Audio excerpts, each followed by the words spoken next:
السلام علیکم ورحمۃ اللہ۔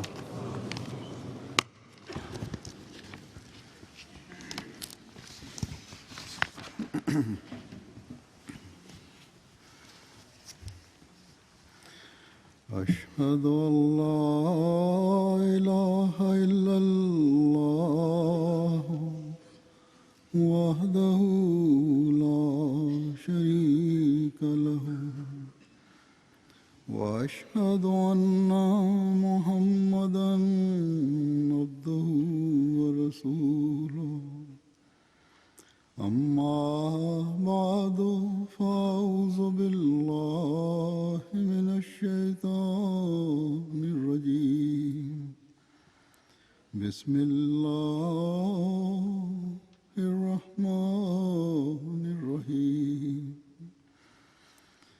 الحمد لله رب العالمين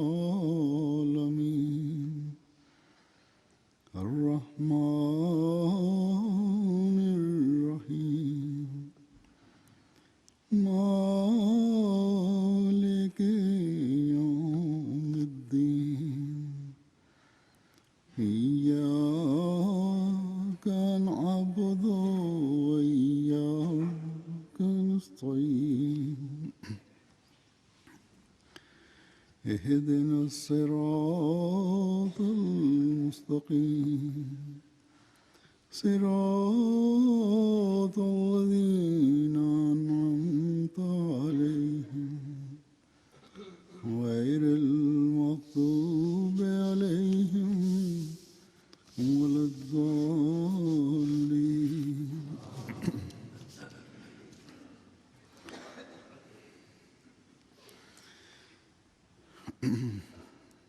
گزشتہ خطبے میں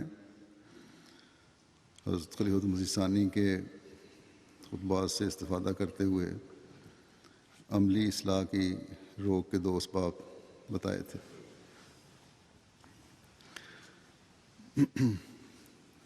باقی اہم اسباب اس بارے میں جو ہیں وہ آج بیان کروں گا۔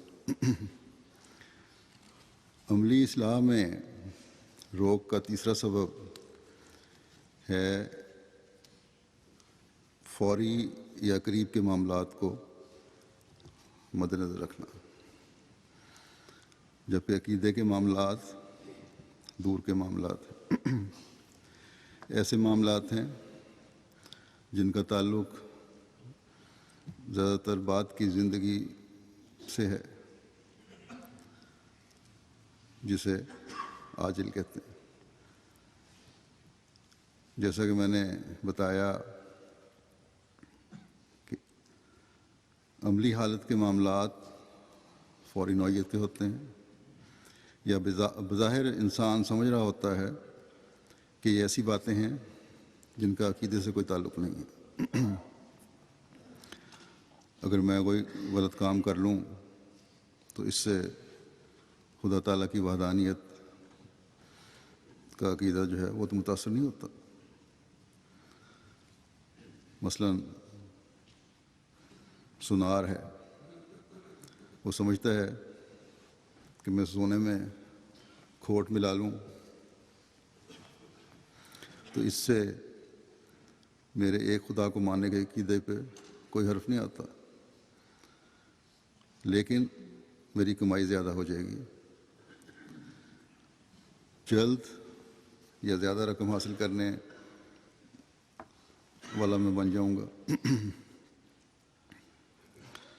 بس اس نے اپنے قریب کے فائدے کو دیکھ کر ایک ایسا راہ عمل اختیار کر لیا جو اخلاقی گراوٹ ہی نہیں صرف بلکہ چوری بھی ہے اور دھوکہ بھی ہے، اس لیے یہ عمل کیا۔ اس نے سمجھا کہ اس کے عقیدے کو اس سے کوئی فرق نہیں پڑتا، اس کا کوئی تعلق نہیں۔ بڑے بڑے حاجی ہیں، ہم دیکھتے ہیں کاروباری دھوکے کرتے ہیں، لیکن اپنے حاجی ہونے پر فخر ہے۔ ان دھوکوں کے وقت یہ بھول جاتے ہیں یا اس بات کی اہمیت نہیں سمجھتے کہ مرنے کے بعد کی زندگی بھی ہے، اور ان دنیاوی اعمال کا مرنے کے بعد کی زندگی پر بھی اثر پڑتا ہے۔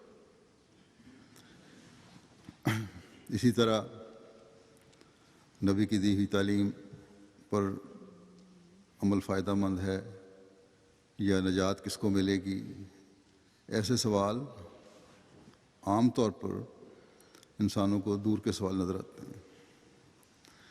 اصل چیز جو دل و دماغ پر حاوی ہوتی ہے وہ فوری فائدہ یا فوری تسکین ہے۔ اسی وجہ سے سونار جو ہے سونے میں کھوٹ ملاتا ہے،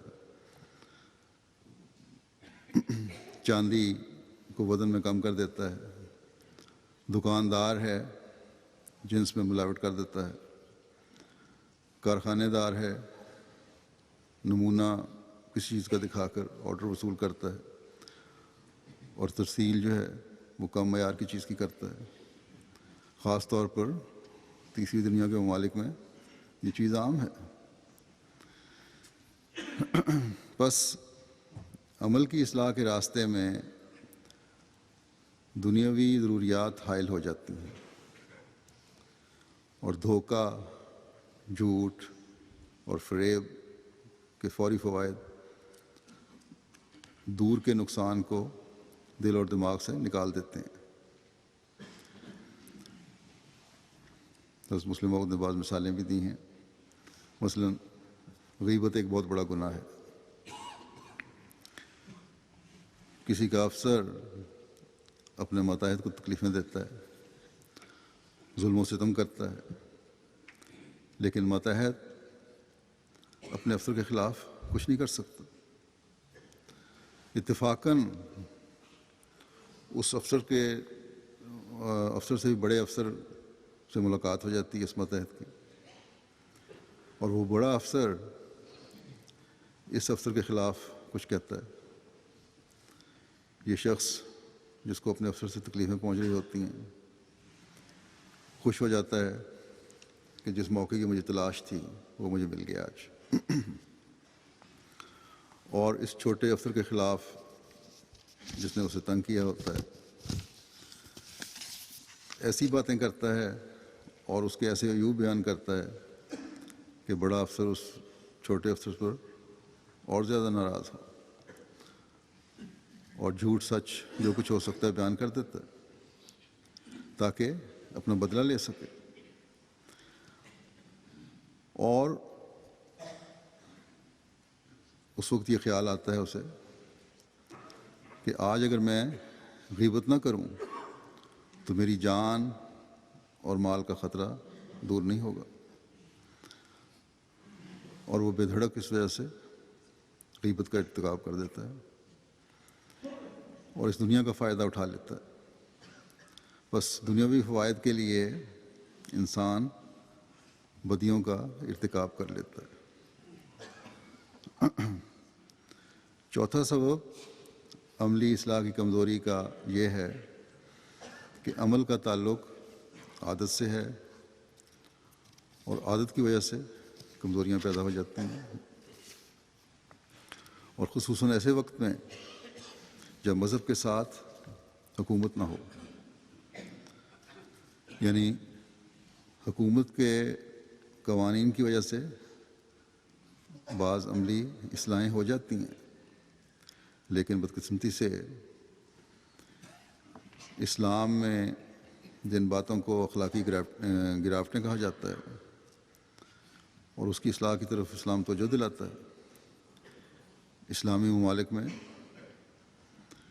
انصاف کا فقدان ہونے کی وجہ سے، دو عملی کی وجہ سے، باوجود حکومت ہونے کے، اسلامی حکومت ہونے کے، اسلامی ممالک میں بھی عملی حالت قابل فکر ہے، اور غیر اسلامی ممالک میں بعض باتیں جن کے لیے اصلاح ضروری ہے یہ انہیں بد عملی اور اخلاقی گراوٹ نہیں سمجھتے، اس لیے بعض باتوں کی عملی اصلاح نہیں ہو سکتی۔ بس عملی اصلاح کے لیے حکومت کا ایک کردار ہے۔ جہاں مذہب اور حکومت کی عملی اصلاح کی تعریف ایک ہے اور عملی اصلاح کے اس کے مطابق ہے، وہاں عادتیں قانون کی وجہ سے ختم کی جا سکتی ہیں، لیکن جہاں حکومت کا قانون عملی اصلاح کے لیے مددگار نہ ہو، وہاں عادتیں نہیں بدلی جا سکتی، اور عملی کمزوریاں معاشرے کا ناسور بن جاتی ہیں، جیسا کہ آزادی کے نام پر ترقی یافتہ ممالک میں ہم بہت سی عملی کمزوریاں دیکھتے ہیں، اور الیکٹرانک میڈیا کے ذریعے سے عملی کمزوریاں اب دنیا میں ہر جگہ پھیلائی جا رہی ہیں، اور ایسے ماحول میں بڑھنے والے ماحول کا حصہ ہونے کی وجہ سے مستقل ان چیزوں کو دیکھ کر عادتاً بعض عملی کمزوریاں اپنا چکے ہیں، اور شعوری اور غیر ارادی طور پر لاشعوری اور غیر ارادی طور پر بچے اور یا نوجوان ہیں، ان میں بھی، لڑکوں لڑکیوں میں بھی یہ کمزوریاں راہ پکڑ رہی ہیں، اور جب عادت پکی ہو جائے تو پھر اسے چھوڑنا مشکل ہو جاتا ہے۔ مثلا نشہ ہے، اس کی عادت پڑ جائے تو چھوڑنا مشکل ہے۔ ایک شخص یہ قربانی تو کر لیتا ہے کہ 3 خداؤں کی جگہ ایک خدا کو مان لیں، اور یہ تو کبھی نہیں ہوگا کہ جب ایک خدا کو مان لیا تو دوسرے دن اسے ایک خدا کی جگہ 3 خداؤں کا خیال آ جائے، مگر نشہ کرنے والے کے دل میں یہ خواہش ضرور پیدا ہوگی کہ نشہ مل جائے۔ ساری عمر کے عقیدے کو تو ایک شخص چھوڑ سکتا ہے، مگر نشے کی عادت جو چند مہینوں یا چند سالوں کی عادت ہے، وہ اسے ذرا سی نشے کی کمی ہو جائے تو بے چین کر دیتی ہے۔ سگریٹ پینے والے بھی بعض ایسے ہی ہیں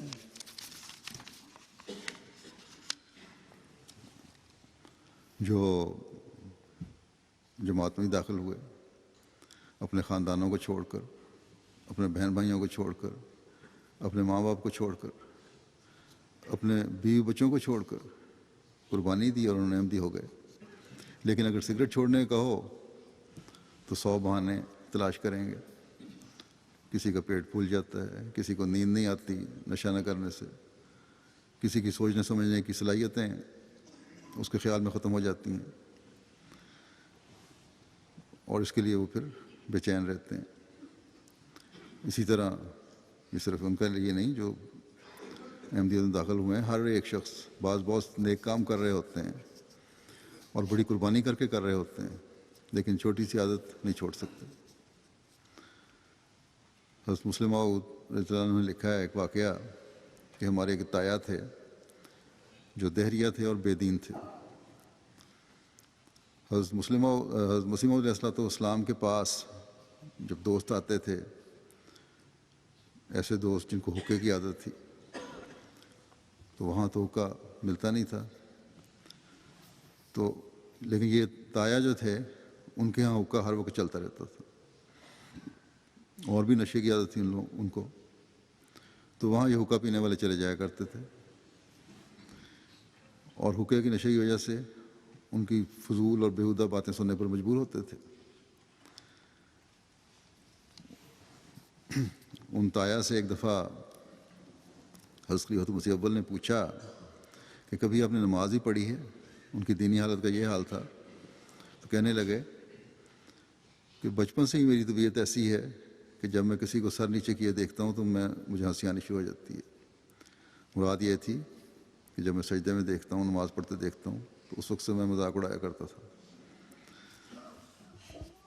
تو مسلم موعود لکھتے ہیں کہ ان تایا صاحب کے پاس دوست چلے جاتے تھے اور حقے کی مجبوری کی وجہ سے اسلام کے خلاف اور سلسلے کے خلاف باتیں بھی سننی پڑتی تھیں اور سنتے تھے۔ ایک دفعہ ایک دوست وہاں گئے اور اپنے آپ کو گالیاں دیتے ہوئے برا بھلا کہتے ہوئے باہر نکلے. کسی نے پوچھا یہ کیا ہوا ہے؟ تو کہتے ہیں اس حقے کی وجہ سے، اس لعنت کی وجہ سے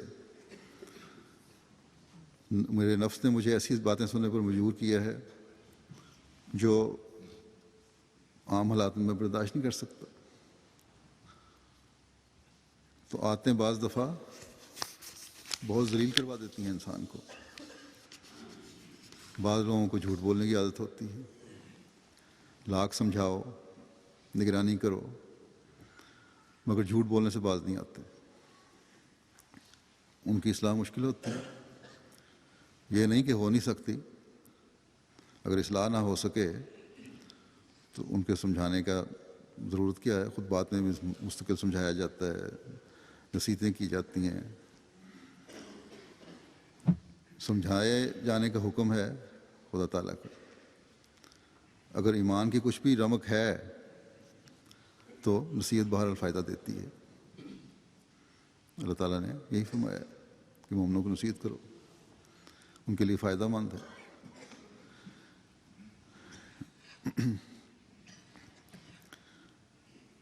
ایک صاحب کو ایک واقعہ ہے گالی دینے کی، ہر وقت گالی دینے، ہر بات پہ گالی دینے کی عادت تھی، اور ان کو بعض دفعہ پتہ بھی نہیں لگتا تھا کہ میں گالی دے رہا ہوں. ان کی شکایت حضرت مسلم موعود رضی اللہ عنہ کی کسی نے کی. آپ نے جب ان کو بلا کے پوچھا کہ سنا ہے آپ گالیاں بڑی دیتے ہیں، تو گالی دے کر کہنے لگے کون کہتا ہے میں گالی دیتا ہوں. تو عادت میں احساس ہی نہیں ہوتا کہ انسان کیا کہہ رہا ہے. تو بعض بالکل ایسی حالت میں ہوتے ہیں کہ عادت کی وجہ سے ان کو احساس ختم ہو جاتے ہیں، احساس مٹ جاتے ہیں. اگر انسان اگر کوشش کرے تو ان مٹے ہوئے احساسات کو، ختم ہوئے احساسات کو دوبارہ پیدا بھی کیا جا سکتا ہے، اصلاح بھی کی جا سکتی ہے. بہرحال عملی حالت کی روک میں عادت کا بہت بڑا دخل ہے. آج کل ہم دیکھتے ہیں بیہودہ فلمیں دیکھنے کا بڑا شوق ہے، انٹرنیٹ پر لوگوں کے شوق ہے، اور بعض لوگوں کی ایسی حالت ہے کہ وہ نشے والی حالت ہے ان کی. وہ کھانا نہیں کھائیں گے، بیٹھے فلمیں دیکھ رہے ہیں، دیکھتے چلے جائیں گے. انٹرنیٹ پر بیٹھے ہیں، بیٹھے چلے جائیں گے. نیند آ رہی ہے تب بھی وہ بیٹھے دیکھتے رہیں گے. نہ بچوں کی پرواہ، نہ بیوی کی پرواہ. تو ایسے لوگ بھی ہیں. بس یہ عادتیں جو ہیں یہ عملی اصلاح میں روک کا بہت بڑا کردار ادا کرتی ہیں. عملی اصلاح میں روک کا 5واں سبب بیوی بچے بھی ہیں. یہ عملی اصلاح کی راہ میں حائل ہوتے ہیں. بسا اوقات انسان کو بیوی بچوں کی تکالیف عملی طور پر ابتلا میں ڈال دیتی ہے.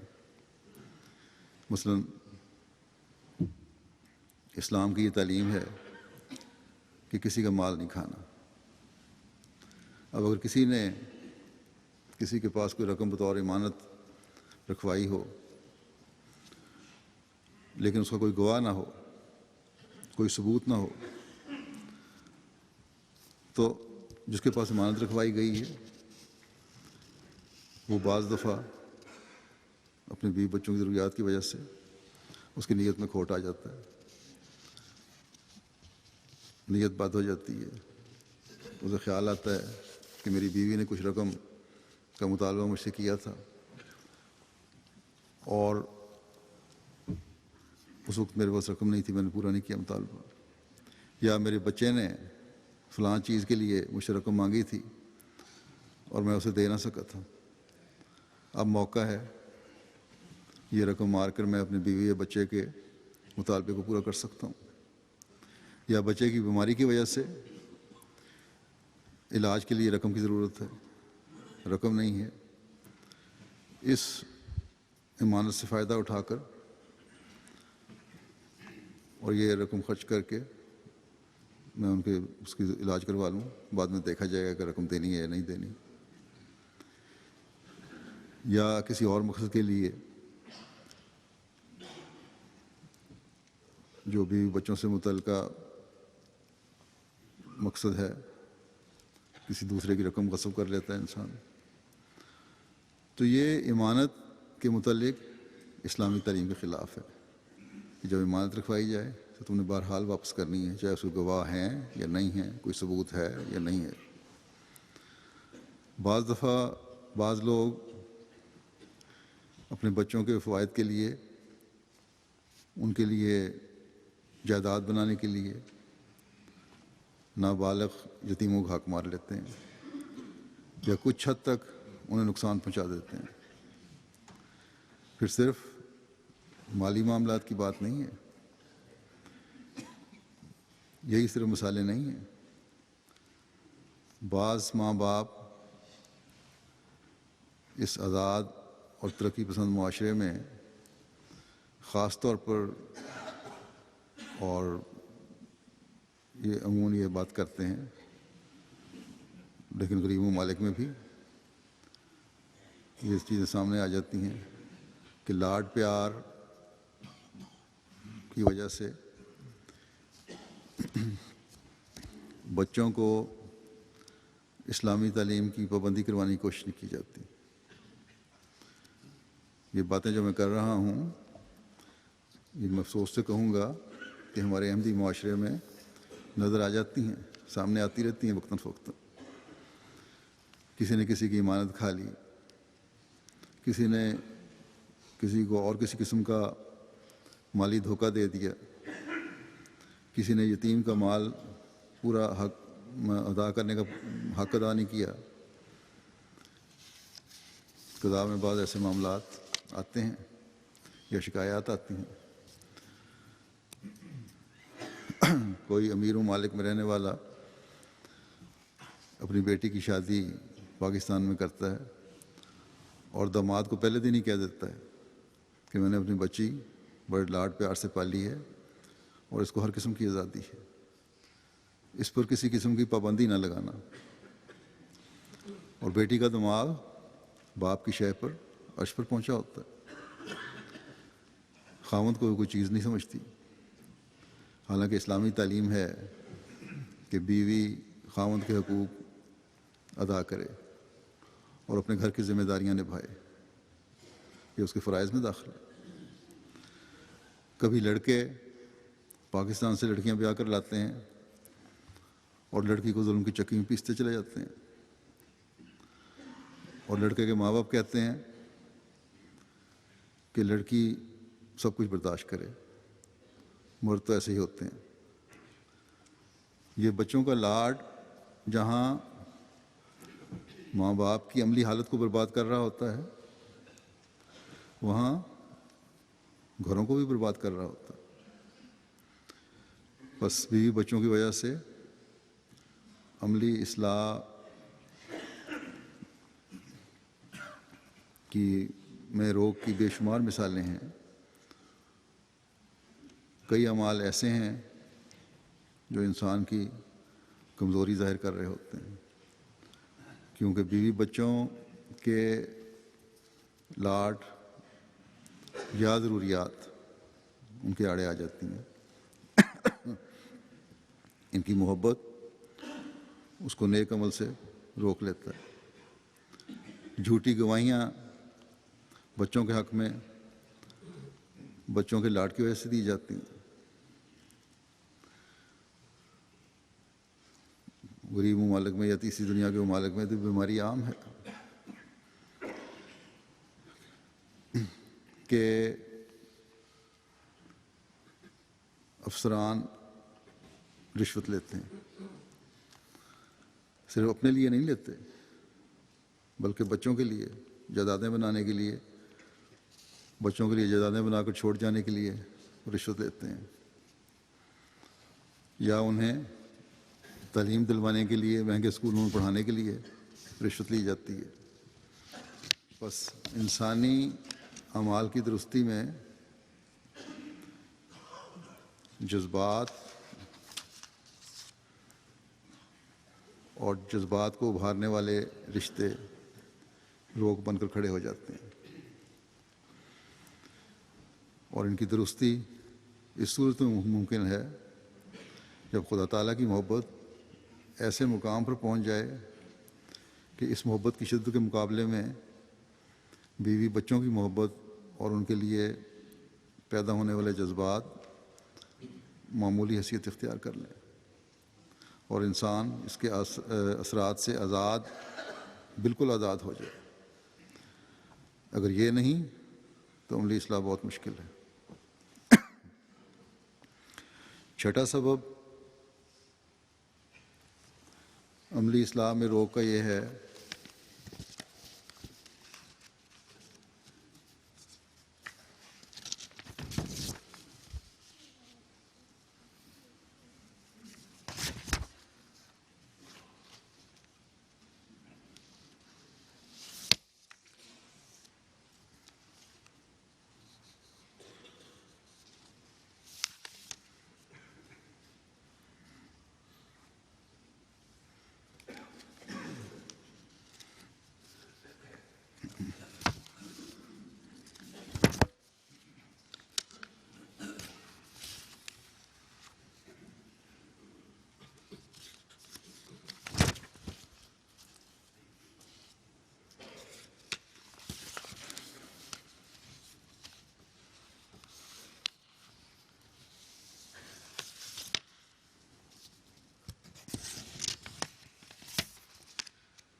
چھٹا سبب عملی اصلاح کی روک میں یہ ہے کہ انسان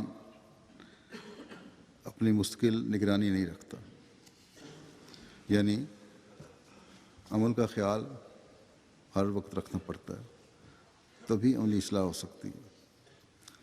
ہر کام کرتے وقت یہ سوچنے کی ضرورت ہے کہ اس کام کے نتائج نیک ہیں یا نہیں، اس کام کو کرنے کی مجھے اجازت ہے یا نہیں۔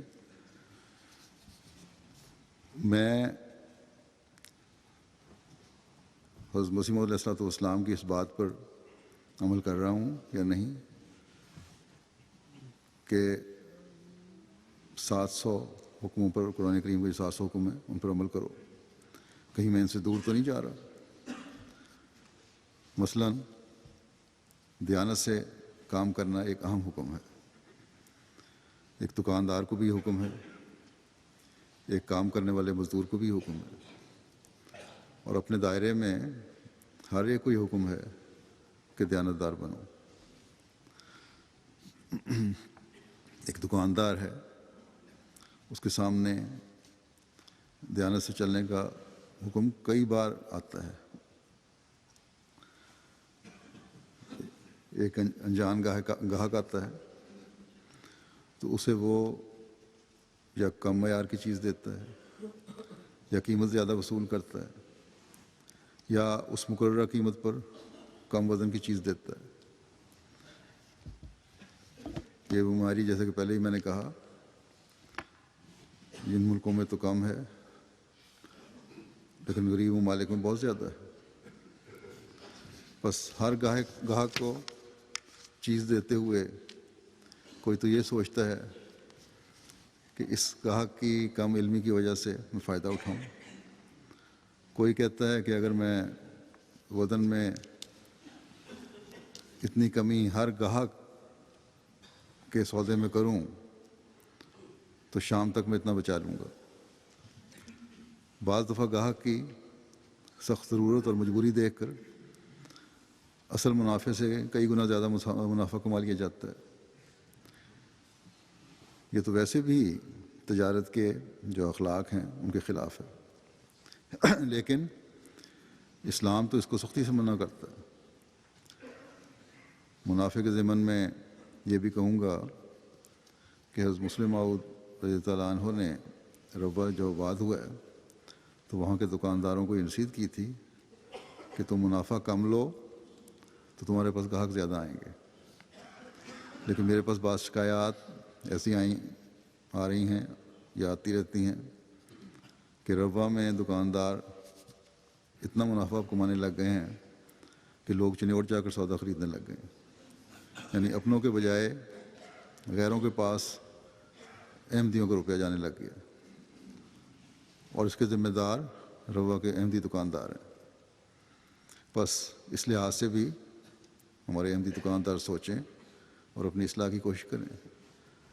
یہ جہاں بھی ہوں، صرف روا کی بات نہیں ہے، جہاں بھی ہو دکاندار، ایک احمدی دکاندار کا معیار ہمیشہ اچھا ہونا چاہیے، ان کا وزن پورا ہونا چاہیے، کسی چیز میں نقص صورت میں گاہک کے علم میں وہ نقص لانا ضروری ہونا چاہیے، منافع مناسب اور کم ہونا چاہیے۔ اس سے انشاءاللہ تعالیٰ تجارت میں برکت پڑتی ہے، کمی نہیں آتی۔ اسی طرح ہر میدان کے احمدی کو اپنی دیانت کا حسن ظاہر کرنے کی ضرورت ہے، اور اس کے لیے ہر وقت اس حکم کی جگالی کرنے کی ضرورت ہے کہ جو پڑھا ابھی، تبھی عملی اصلاح ممکن ہوگی۔ ہر وقت دہراتے رہنا پڑے گا کہ میری عملی اصلاح کے لیے یہ کام میں نے کرنے ہیں۔ اسی طرح دوسری برائیاں ہیں، مثلا جھوٹ ہے، ہر بات کرتے وقت یہ خیال رکھنے کی ضرورت ہے کہ میری بات میں کوئی غلط بیانی نہ ہو۔ پھر اس کی ایک مثال یہ بھی ہے، دکانداروں کی لاپرواہی کی، کہ ایک دکاندار نماز کے لیے چلا جاتا ہے، نماز کا وقت آتا ہے تو دوسرا کہتا ہے کہ میں دکان کھلی رکھوں تاکہ اس عرصے میں جتنے گاہک آئیں وہ میرے پاس آئیں۔ بس ایک طرف تو نیک اعمال کا خیال رکھنے والے نماز کی تیاری کر رہے ہوتے ہیں، اور دوسری طرف پیسہ کمانے کا سوچنے والے اس سے بے پرواہ اپنے دنیاوی فائدے دیکھنے کے لیے منافع بنانے کی سوچ رہے ہوتے ہیں، بجائے اس کے کہ نیک اعمال کی اصلاح کی کو سوچیں۔ ہر کام کرنے سے پہلے ان کی نظر دنیاوی فائدے کی طرف ہوتی ہے، اسی کے متعلق سوچتے ہیں۔ روا کے دکانداروں کے بارے میں پھر میں کہوں گا کہ ایک دفعہ ایک شکایت آئی تھی کہ نماز کے وقت میں دکانیں بند نہیں کرتے، تو اب بہرحال ان کی رپورٹ آئی ہے کہ سب نے یہی کہا ہے کہ ہم اب انشاءاللہ تعالیٰ آئندہ کرتے رہیں گے، خدا کرے کہ اس پر عمل کرنے والے بھی ہوں یہ لوگ۔ اسی طرح قادیان کے دکاندار ہیں، اور آج کل تو قادیان میں جلسے کی وجہ سے گہما گہمی ہے، انہیں بھی اس کا خیال رکھنے کی ضرورت ہے کہ گاہک باہر سے آئے ہوئے ہیں تو اس کا مطلب یہ نہیں ہے کہ اپنی فرائض جو ہیں ان کو بھول جائیں، وہاں ان کو نمازوں کے اوقات میں اپنی دکانیں یا اپنے سٹال جو ہیں وہ بہرحال بند کرنے چاہیے۔ اور دنیا میں ہر جگہ ہر احمدی کو یہ خیال رکھنے کی ضرورت ہے کہ جو فرائض ہیں ان کی ادائیگی کے لیے ان کو بہت توجہ کی ضرورت ہے۔ اعمال پر بار بار توجہ دینے کی مثال ایسی ہی ہے جیسے کوئی تیز رفتار گھوڑے پر سوار ہو، چلا جا رہا ہو، لیکن اگر بے احتیاطی سے اگر بیٹھے گا تو یہ گھوڑا اسے نیچے گرا دے گا۔ بس مومن کو بھی ہر وقت اپنے اعمال پر نگاہ رکھنی پڑے گی، اور رکھنی چاہیے۔ لمحہ بھر کے لیے بے احتیاطی اگر ہو جائے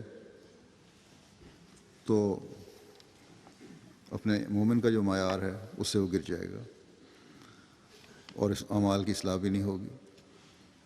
بس ہر معاملے میں ہر وقت نظر رکھ کر ہی عملی اصلاح کی طرف ہر ایک جو ہے وہ صحیح قدم اٹھا سکتا ہے۔ برائیوں کی طرف ایک مرتبہ انسان جھک گیا تو پھر وہ اس میں ڈوب جاتا ہے۔ گویا برائیوں سے بچنے کے لیے ہر کام پر نظر رکھ کر انسان ایک حجاب میں آ جاتا ہے، اور جب یہ حجاب ختم ہو جائے تو ایک کے بعد دوسری کمزوری اس پر غلبہ پا لیتی ہے۔ عورتوں کے لیے بھی میں ایک مثال دوں گا۔ پردہ اور حیا کی حالت ہے، اگر ایک دفعہ یہ ختم ہو جائے تو پھر بہت آگے بات بڑھ جاتی ہے۔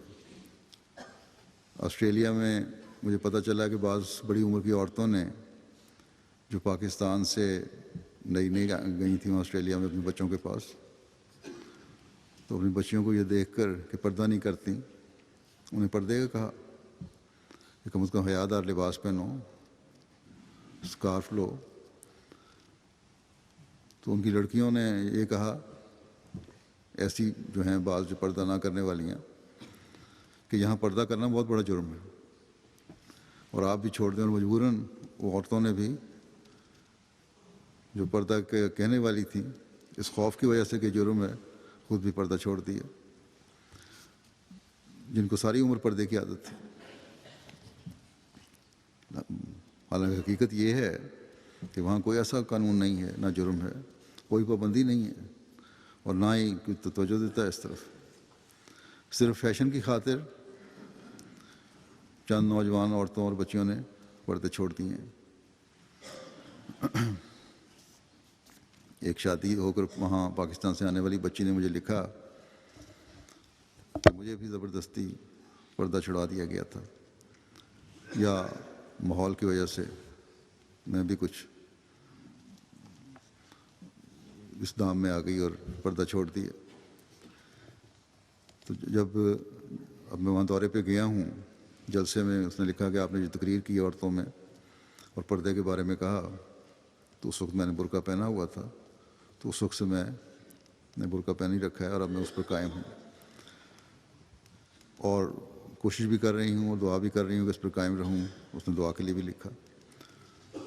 تو پردے اس لیے چھٹ رہے ہیں کہ اس حکم کی جو قرآنی حکم ہے بار بار ذہن میں جگالی نہیں کی جاتی، نہ ہی گھروں میں اس کے ذکر ہوتے ہیں۔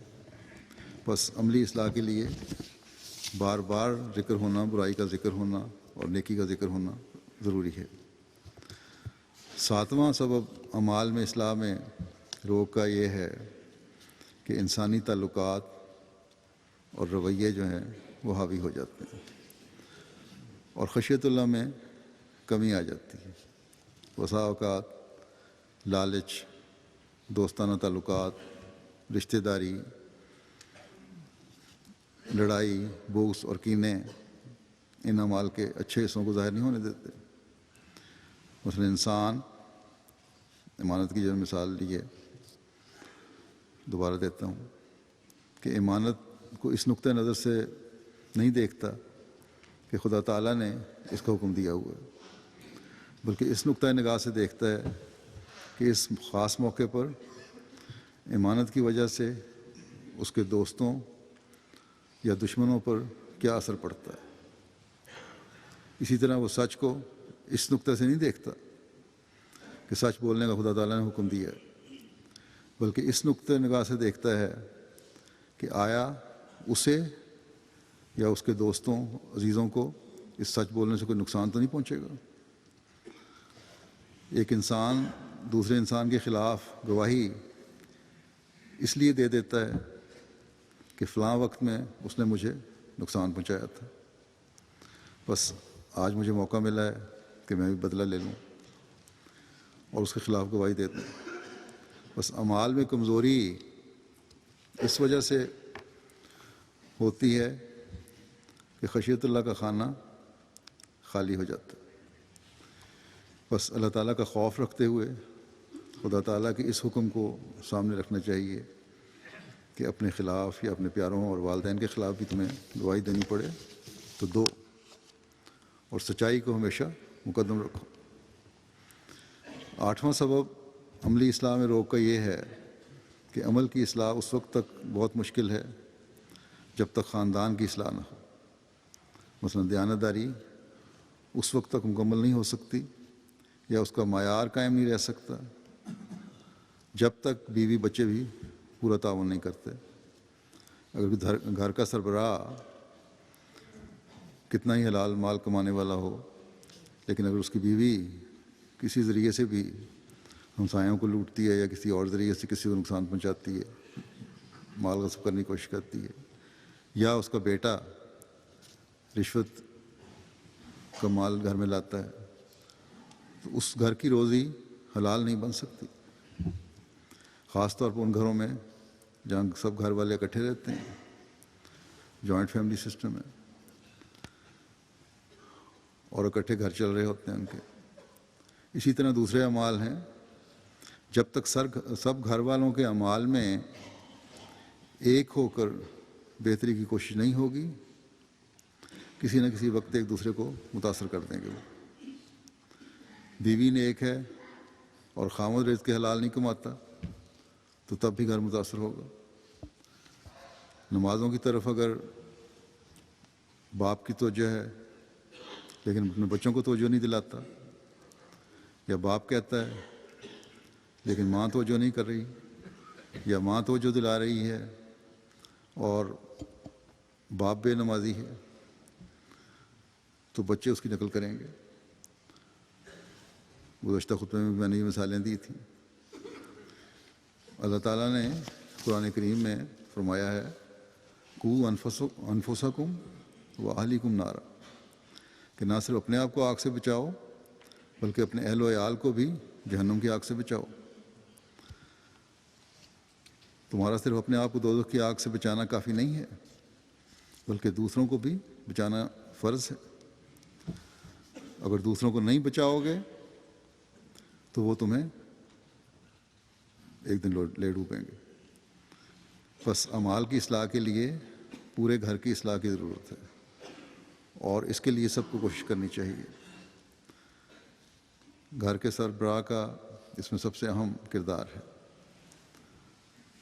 اکثر اوقات بیوی بچوں کی طرف سے غفلت یا ان کی تکلیف کا احساس یا بے جا لاڈ اپنی اور اپنے گھر والوں کی اصلاح میں روک بن جاتا ہے۔ ان 8 باتوں کے علاوہ بھی بعض وجوہات ہو سکتی ہیں، یہ چند اہم باتیں جیسا کہ میں نے کہا ہیں عملی اصلاح میں روک کی، لیکن تقریباً تمام باتیں اگر ان پہ غور کیا جائے انہی 8 باتوں میں سمٹ بھی جاتی ہیں۔ بہرحال خلاصہ یہ کہ اعمال کے بارے میں ایسی روکیں موجود ہیں جو انسان کو اللہ تعالیٰ کے راستے سے ہٹا دیتی ہیں، اس کے قرب سے دور پھینک دیتی ہیں۔ اگر ہم اپنے اعمال کی اصلاح کرنا چاہتے ہیں تو اس طرف توجہ کی ضرورت ہے۔ صرف کہہ دینے سے اصلاح نہیں ہوگی، ان ذرائع کو اختیار کرنے کی ضرورت ہے جن کے ذریعے سے اصلاح ممکن ہے۔ حضرت مسلم موعود نے ایک مثال دی ہے کہ یورپ کا ایک مشہور لیکچرر تھا اور بڑے اعلیٰ قسم کے لیکچر دیا کرتا تھا، لیکن لیکچر دیتے وقت وہ اپنے کندھے بہت زور زور سے ہلایا کرتا تھا، اوپر نیچے کیا کرتا تھا۔ لوگوں نے اس سے کہا کہ تم لیکچر تو بہت اچھا دیتے ہو لیکن تمہارے کندھوں کی اوپر نیچے کی حرکت کی وجہ سے اکثر لوگوں کو ہنسی آ جاتی ہے۔ اس نے بڑی کوشش کی کہ یہ نقص جو ہے وہ دور ہو جائے لیکن دور نہیں ہوا۔ آخر اس نے اس کا علاج اس طرح شروع کیا کہ 2 تلواریں اس نے ٹانگ لیں چھت سے جو اس کی ہائٹ تک پہنچتی تھی، کندھوں تک پہنچتی تھیں، اور ان کے نیچے کھڑا ہو کر اس نے تقریر کی مشق کرنی شروع کر دی۔ جب کبھی کندھا ہلاتا تھا تو تلوار اس کے کندھے پہ لگتی تھی، کبھی دائیں کبھی بائیں۔ چنانچہ چند دن کی کوشش کے بعد یہ عادت اس کی ختم ہو گئی۔ بس نیک عمل کی عادت ڈالنے کے لیے ایسے طریقے اختیار کرنے کی ضرورت ہے جس سے مجبور ہو کر نیک اعمال بجا لانے کی طرف توجہ پیدا ہو، اور اس کے لیے سب کو مل کر کوشش کرنے کی ضرورت ہے۔ ہر گھر کو کوشش کرنے کی ضرورت ہے، اور گھر کے ہر فرد کو کوشش کرنے کی ضرورت ہے، اور یہ کوشش بغیر قربانی کے نہیں ہو سکتی، بغیر وہ طریقہ اختیار کیا نہیں ہو سکتی جس سے برائیوں کو چھوڑنے کے لیے اگر تکلیفیں برداشت کرنی پڑیں تو پی جائیں۔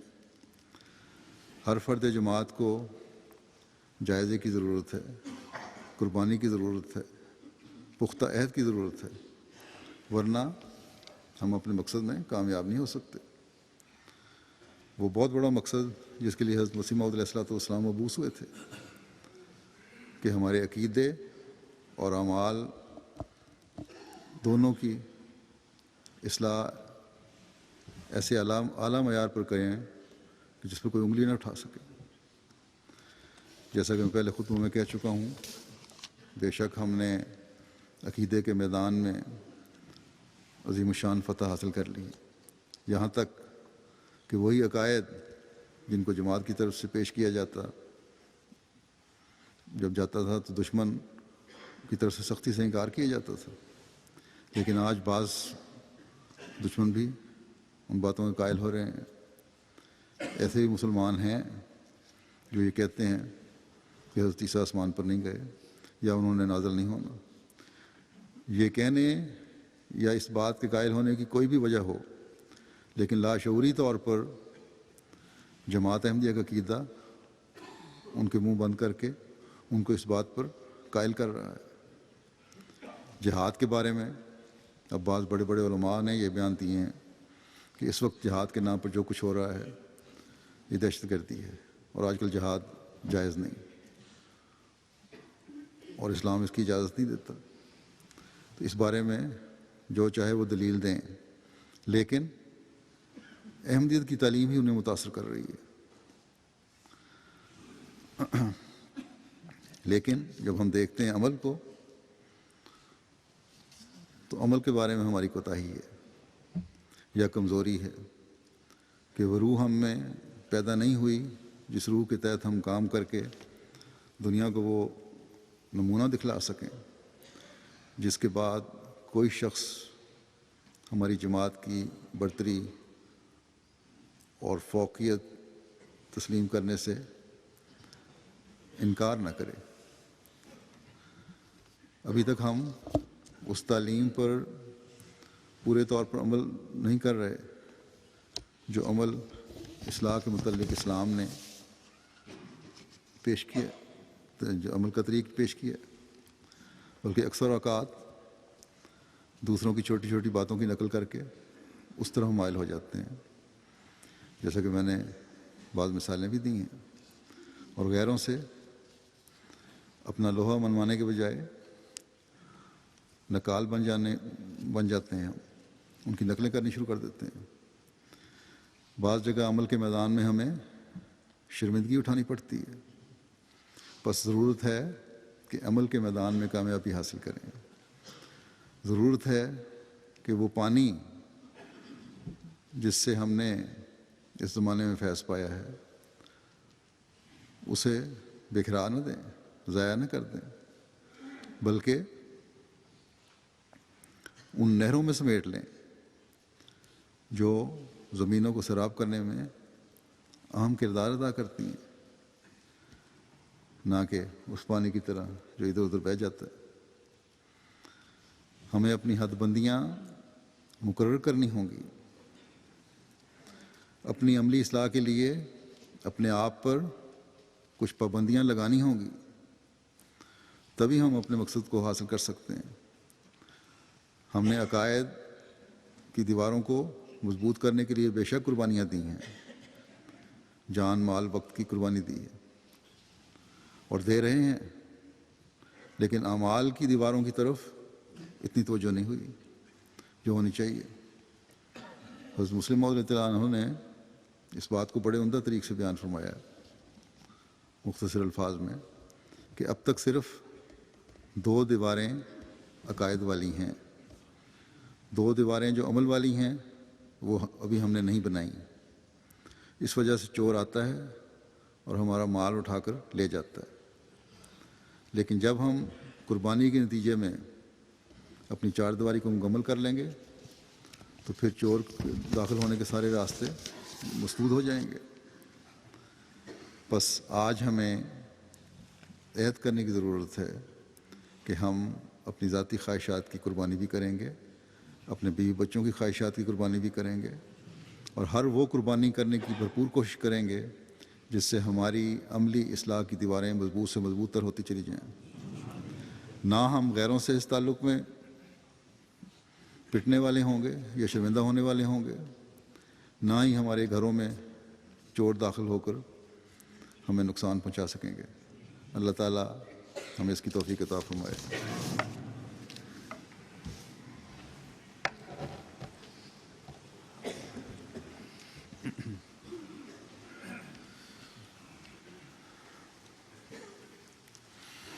الحمد لله نحمده ونستعينه ونستغفره ونؤمن به ونتوكل عليه ونعوذ بالله من شرور أنفسنا ومن سيئات أعمالنا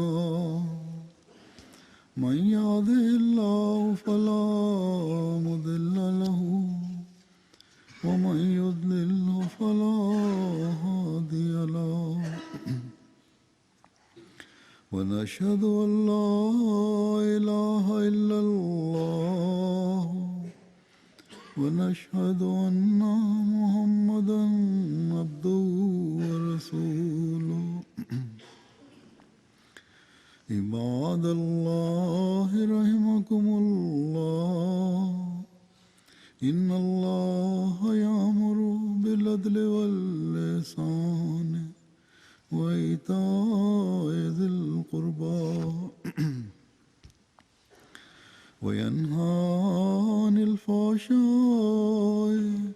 والمنكر والبغي يعظكم لعلكم تذكرون اذكروا الله يذكركم وادعوه يستجب لكم ولذكر الله أكبر